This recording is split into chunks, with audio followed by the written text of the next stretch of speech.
Eureka! Cette tranche est composée de 5 émissions. L'émission que vous allez voir traite du plan incliné. Puis il y en aura une sur le levier, suivie d'une autre concernant le gain mécanique et le frottement. Ensuite, une sur la vis et la roue. Et finalement, celle sur la poulie. Mais notre histoire commence avec le plan incliné. Tu n'as vraiment pas assez de force pour soulever ce tonneau, mon bonhomme, n'est-ce pas? Quelle force dois-tu exercer pour le soulever? Eh bien, combien pèse-t-il? Il faudra donc exercer une force d'au moins 800 newtons pour le placer dans le camion. Quelle distance cela fait? À peu près 1 mètre? Quelle énergie faudra-t-il dépenser? Bon, eh bien, calculons ça. L'énergie, c'est la capacité de faire un travail. Travail égale force multipliée par distance. 800 newton-mètres de travail, ou 800 joules de travail, ce qui est la même chose que 800 joules d'énergie. En fait, ce n'est pas beaucoup, mais tu ne peux pas soulever ce tonneau. Il y a quelque chose qui ne va pas. Peut-être parce que tu dois dépenser ton énergie d'un seul coup. Si seulement tu pouvais charger le tonneau sur le camion par petites quantités. Si tu pouvais le trancher en 4. Tu aurais alors 4 tranches de tonneau de 200 newtons chacune. Et tu n'aurais besoin d'exercer qu'une force de 200 newtons pour soulever chacune des tranches. C'est facile, hein? Tu dépenses ton énergie avec plus de facilité maintenant. Tu la répartis sur une plus grande durée de temps. Mais on n'a jamais rien pour rien. Bien que la force exercée soit réduite au quart de celle qu'il faut appliquer pour soulever le tonneau en entier, chaque fois que tu soulèves un quart de ce tonneau, tu exerces cette force sur une distance d'1 mètre. Ce qui signifie que tu soulèves les 4 quarts du tonneau sur une distance totale de 4 mètres. Ce que tu gagnes en force, tu le perds en distance. C'est un genre d'échange. Plus la distance est grande, moins il te faut déployer de force. Chouette, hein? Mais, bien entendu, tu ne peux pas tout mettre en morceaux uniquement parce que les choses sont trop lourdes à soulever. Si seulement tu avais une machine qui te permette d'échanger l'augmentation de la distance contre la diminution de l'effort ou de la force. La voilà, ta machine. Ah oui, je sais bien, ce n'est qu'une planche, mais c'est aussi une machine. Essaie maintenant de monter le tonneau dans le camion. Tu vas voir pourquoi. Magique, non? Non, il n'y a rien de magique. Tu as fait exactement le même échange que lorsque tu tranchais le tonneau en 4. La planche fait 4 mètres de long. Au lieu de déplacer le tonneau sur une distance d'1 mètre en le soulevant verticalement, tu le déplaces sur une distance de 4 mètres en le poussant sur la planche. Mais il ne t'a fallu qu'un quart de la force environ, c'est-à-dire à peu près 200 newtons au lieu de 800 newtons. Mais puisque déplacer 200 newtons sur 4 mètres, c'est la même chose que de déplacer 800 newtons sur 1 mètre, il faudra quand même à peu près la même quantité d'énergie pour déplacer le tonneau selon l'une ou l'autre méthode. C'est pour cela qu'on peut qualifier la planche de machine. Elle ne diminue pas l'énergie requise pour faire quelque chose, mais elle t'aide à dépenser ton énergie d'une manière plus facile. Tu penses que tu viens de faire une nouvelle découverte? Pense-y à 2 fois. Comment crois-tu qu'on a construit les pyramides il y a 5000 ans? Ce n'était pas vraiment une planche qu'ils utilisaient, mais une rampe de terre, ce qui correspond exactement au même principe. Et tu utilises le même principe toi aussi, chaque fois que tu te tiens sur un escalier roulant. Parce que la planche, la rampe de terre et l'escalier roulant sont tous les 3 des exemples du même type de machine simple. Ils sont tous en pente et ils sont tous plats. Donc, les physiciens appellent cette sorte de machine le truc plat en pente. En fait, ce n'est pas exactement le terme qu'ils emploient. Ils se servent du mot dérivé du latin pour pente, qui est incliné, et du mot dérivé du latin pour plat, qui est plan, pour nous donner cette phrase. Alors, si tu as peur des ascenseurs, pourquoi ne prends-tu pas le plan incliné?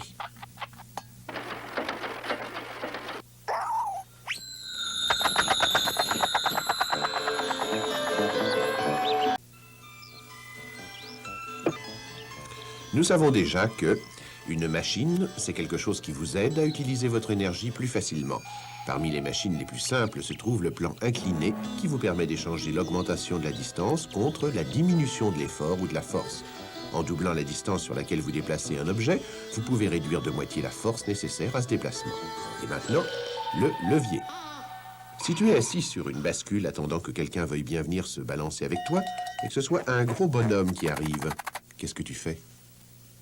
Est-ce que tu vas risquer l'expérience?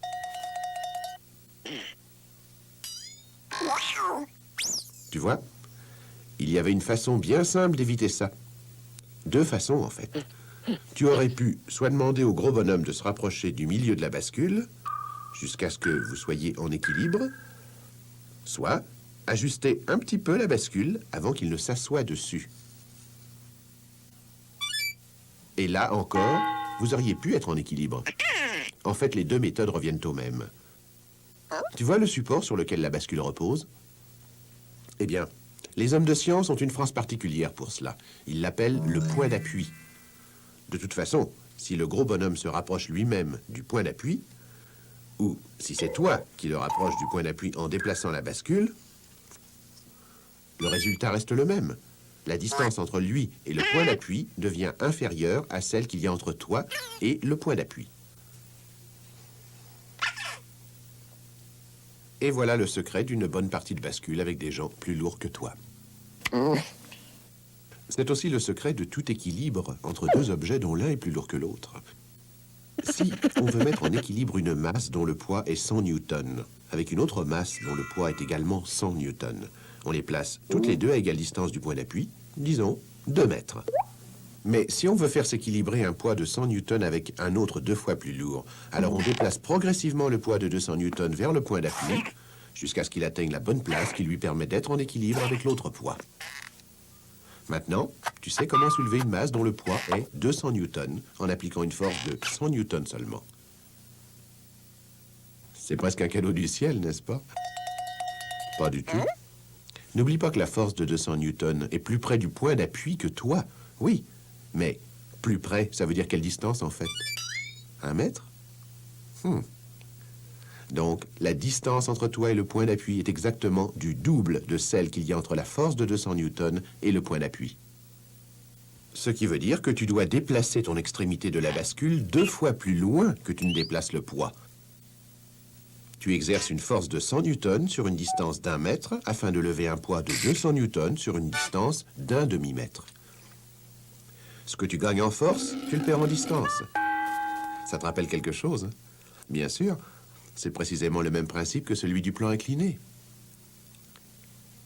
Quand tu doubles la distance, tu peux réduire la force de moitié. Ce qui est valable pour le plan incliné l'est aussi pour la bascule. Encore devrait-on l'appeler autrement, parce que quand on l'utilise pour faciliter un travail, il s'agit d'un autre genre de machine simple. Il s'agit d'un levier. Oui, un levier. On utilise les leviers très souvent dans la vie de tous les jours.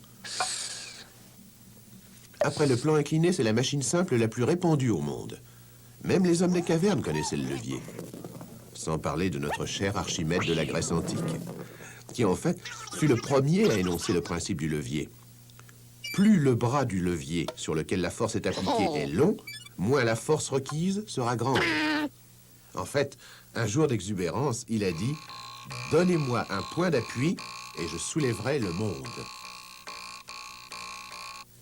C'était sans doute exagéré, mais maintenant, tu en sais assez pour jouer à la bascule en appliquant le principe énoncé par Archimède.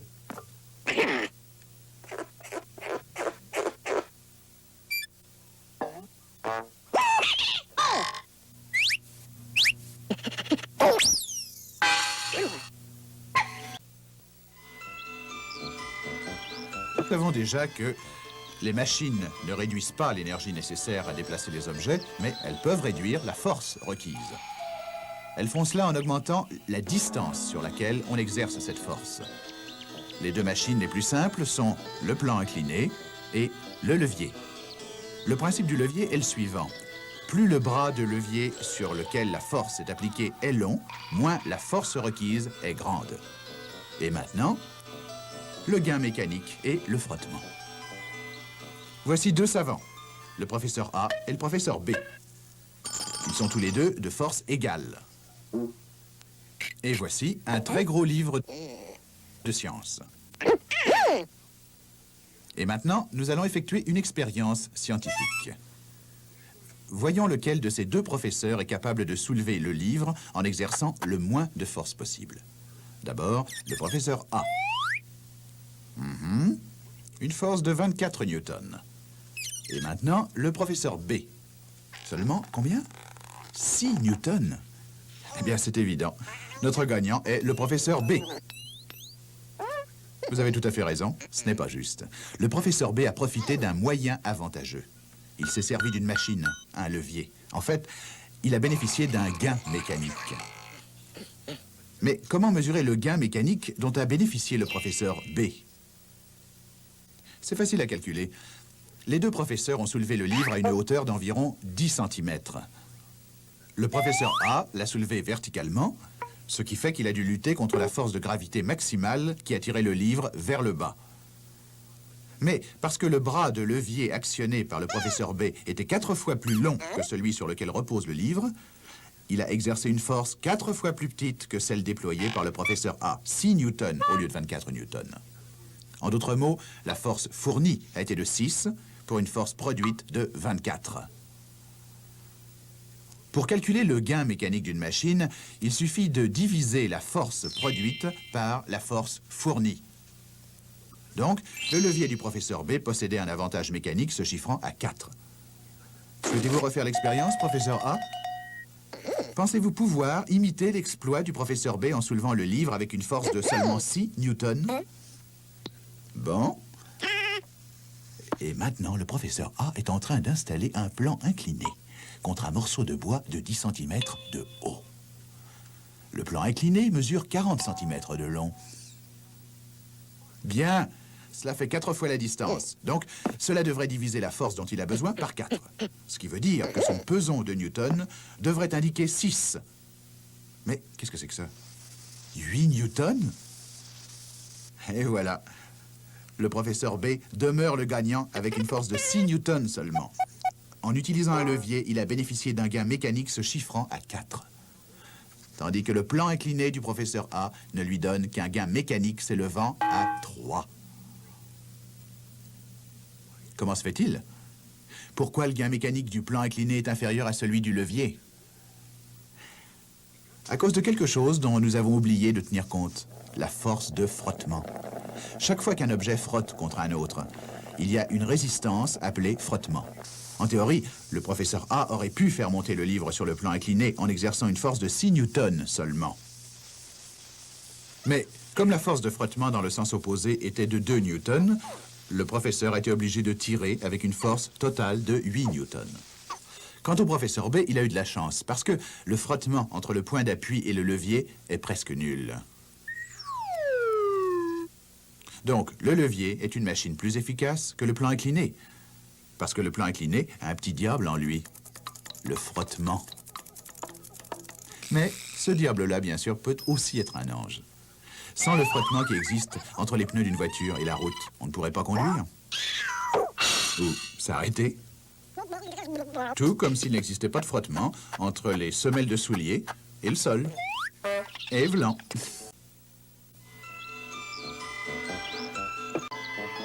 Nous savons déjà que le gain mécanique donné par une machine se calcule en divisant la force produite par la force fournie.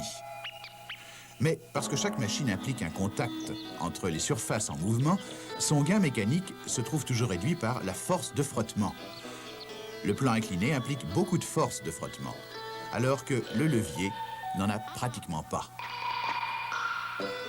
Et maintenant, la vis et la roue. Combien crois-tu qu'il existe de machines simples? 2. Il y a seulement 2 machines fondamentales, le plan incliné et le levier. Ce sont le père et la mère de toutes les machines du monde, qui n'en sont que les variantes. Par exemple, voici une machine magnifique. Non, pas la voiture, la route. Oui, la route.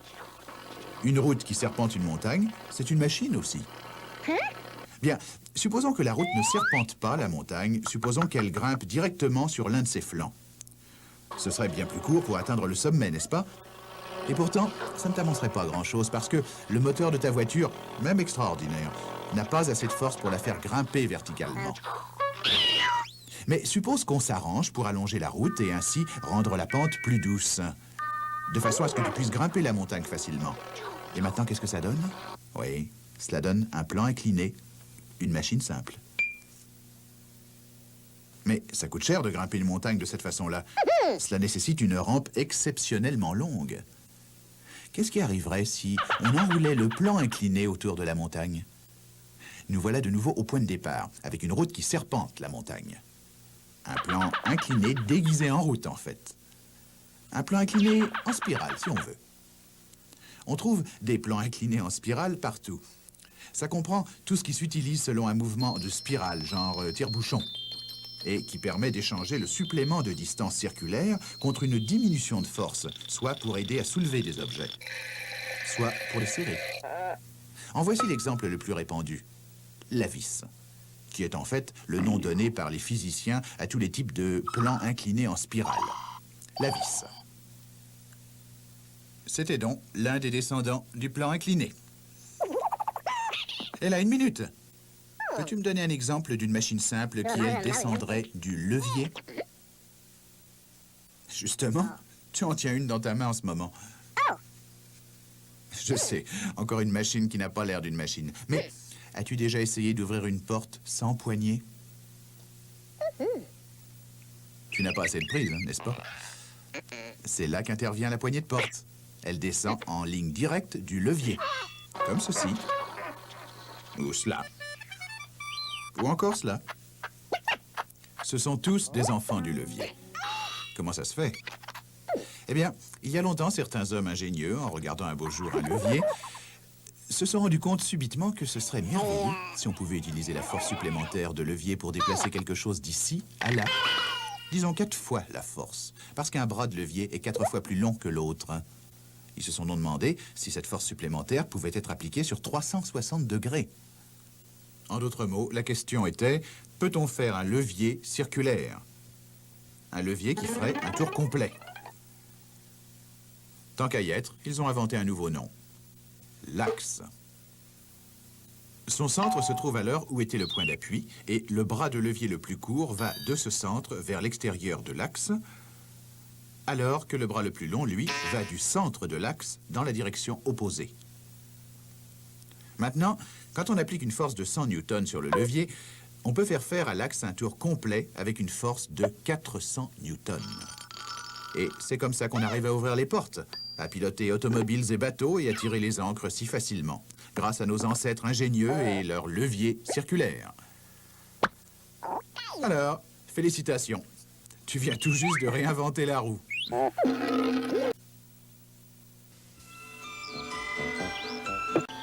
Nous savons déjà que il n'y a que 2 machines fondamentales, le plan incliné et le levier. Toutes les autres n'en sont que les variantes.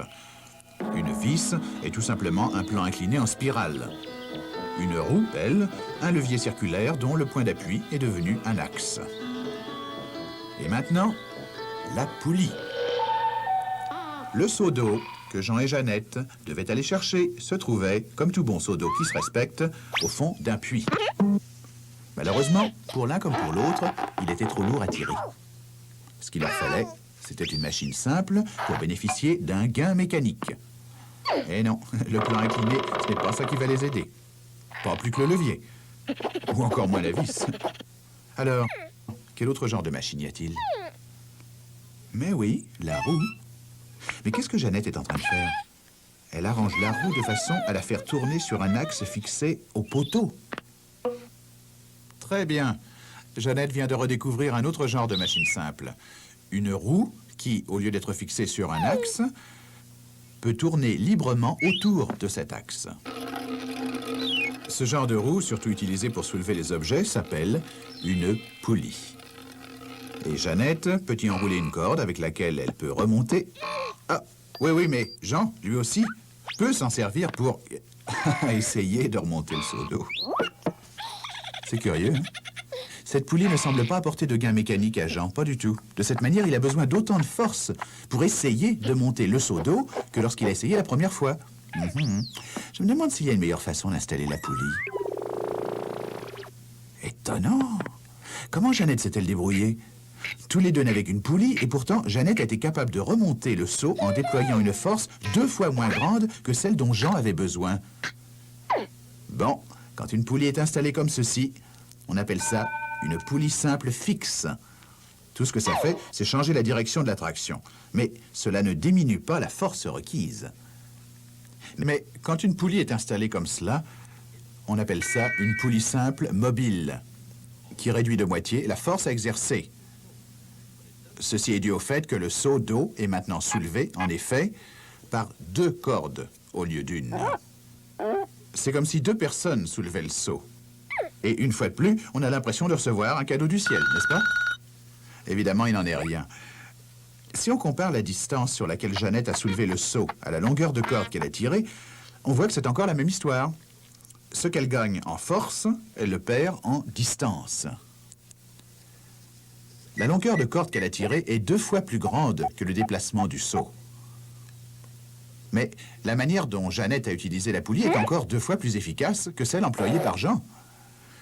On peut combiner les poulies de façon différente, et il est facile de calculer le gain mécanique de chaque système. Tout ce qu'il faut, c'est compter le nombre de cordes supportant le poids. Cette poulie simple, fixe, a une longueur de corde supportant un poids de 600 newtons. Force fournie, 600 newtons. Force produite, 600 newtons. Et le gain mécanique, par conséquent, se chiffre à 1. C'est-à-dire, en d'autres mots, qu'il n'y a aucun gain mécanique. Cette poulie simple mobile a 2 longueurs de corde pour supporter le poids. Force fournie, 300 newtons. Force produite, 600 newtons. Gain mécanique, 2. Voici un système composé de 3 longueurs de corde. Force fournie, 200 newtons. Force produite, 600 newtons. Gain mécanique, 3. Ceci, en fait, constitue le système de poulie que Jeannette avait finalement installé.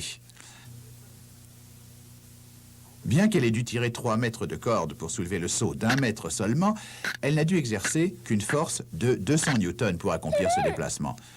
Dans un sens, elle est devenue 3 fois plus forte que Jean.